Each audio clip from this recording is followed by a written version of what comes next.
The Fulanis we are talking, they call them the Funa movement. Our attention has been drawn to a decree credited to one Rotimi Akredolu, asking Fulani people who have occupied some forests in Ondo State to quit. We are also aware of another incident in Oyo State where an illiterate political talk gave quit notice to Fulani people to leave their territories, which are now their irreversible homes. Are you listening? Fulani are now saying that Yoruba forest is now their irreversible homes. They have now occupied Yoruba land in perpetuity.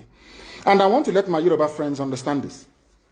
You see, in life, anytime you support evil, evil will come back to haunt you. All of you never knew that IPOB and this Biafra movement was for your liberation. Some of you saw maybe the oil and gas from Biafra land. If they go now, we won't have access to oil and gas. In the process of having your eyes fixated on oil and gas, your forest is gone.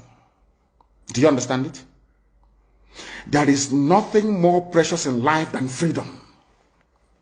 Freedom is very important. And I need you to understand this very morning.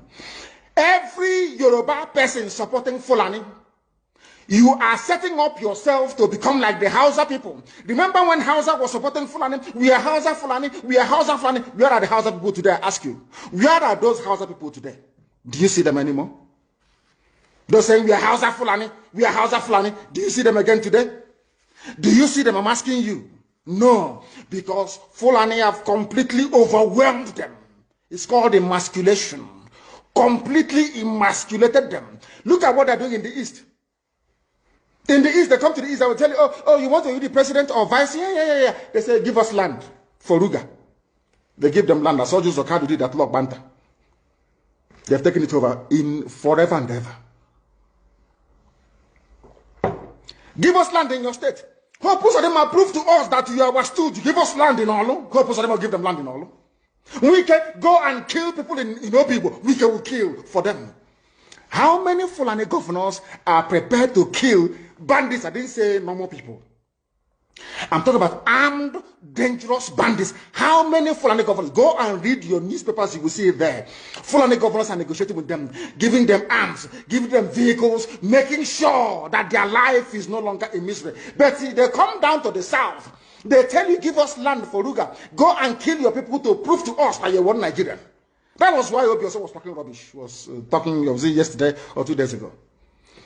Supported by the BBC.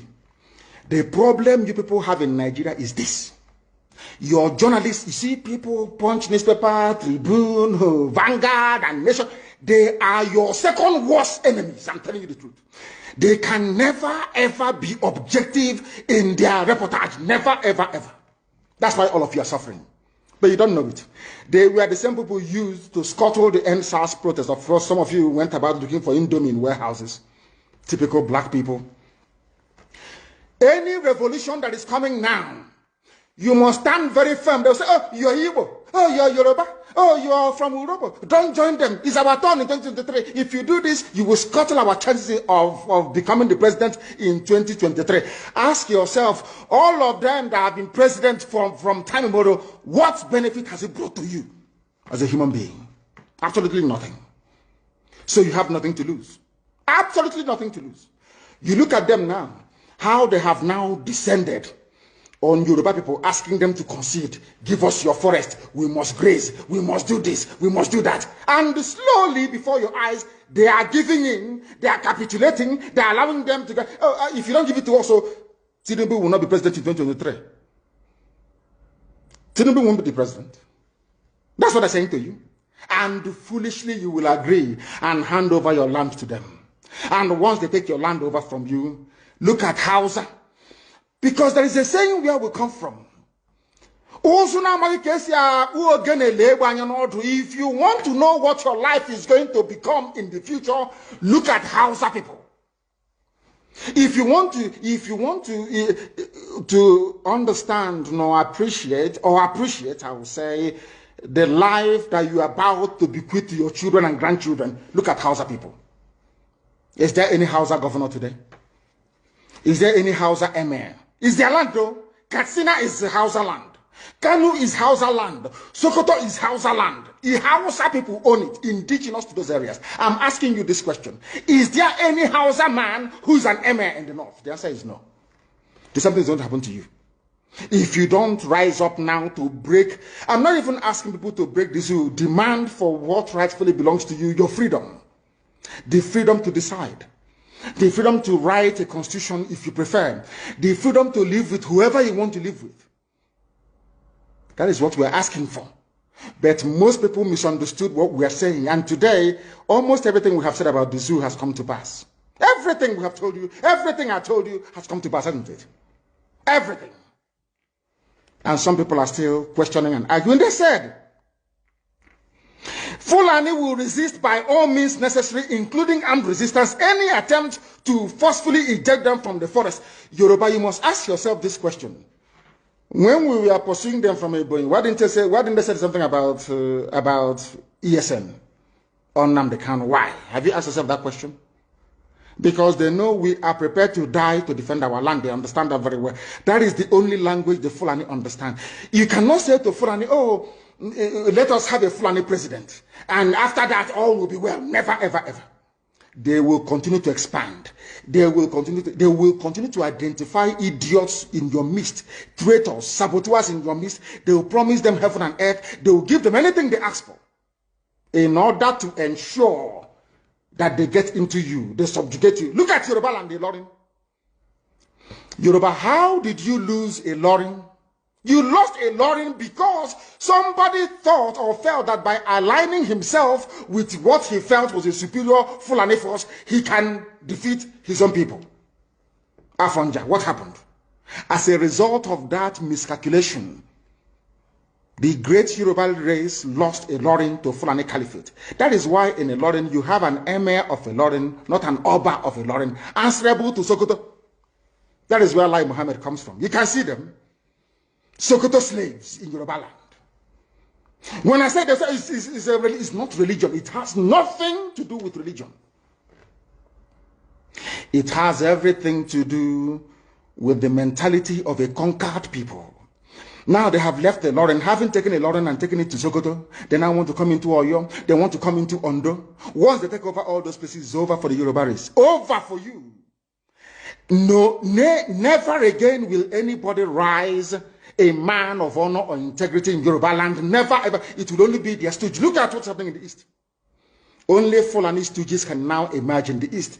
It took them very many years, nearly 50 years, to accomplish this very simple task of making sure that everybody, be it Ohanese, be it Pandef, be it governor, anybody you're bringing out must come to the north to swear allegiance to the caliphate. All of them, bar none. Is there any political godfather in the East? There is none. They all go to the north to go and swear allegiance to the Janjaweed. That is why our life is in a mess. That is why they can bring somebody like Obiozo and make him the Ohanese President General. In front of our eyes, in front of Korokoro. And what did they bribe? They gave money to BBC. They gave money to all Zoo newspapers. They started to trumpet. Obiozo, Apex Group, Apex. You saw them holding their meeting under a canopy. A ton without shame. A whole Ohanese. Under sand, ton canopy. Maybe you saw it disgraceful and shameful. Talking rubbish. The man looks like a Janjaweed anyway. Talking nonsense. These are people they have prepared for you to sell you down the drain. By the time the Fulanis are done with you, believe you me, if you don't rise up now to fight for your freedom, by the time Fulanis are done with you, you'll be more useless than a Hausa peasant doing Babiala somewhere in Zaria. That is the future that awaits you. Now, our people must understand this very clearly, especially my Yoruba brothers and sisters. It is about time you stop supporting evil. That evil is in Asarok. That evil is a gang of reprobates calling themselves presidency. The more you keep on supporting evil in the zoo, the more your land will be taken from you. The more your daughters will be raped and abducted, the more your sons will be slaughtered in cold blood. And under one Nigeria, there is nothing you can do about it. Absolutely nothing. Because one idiot that they groomed will rise up and say to you, oh no, it's one Nigeria, there is crime everywhere. Haven't you heard about Zamfara? Haven't you heard about Katsina? There is crime everywhere. That is not the case.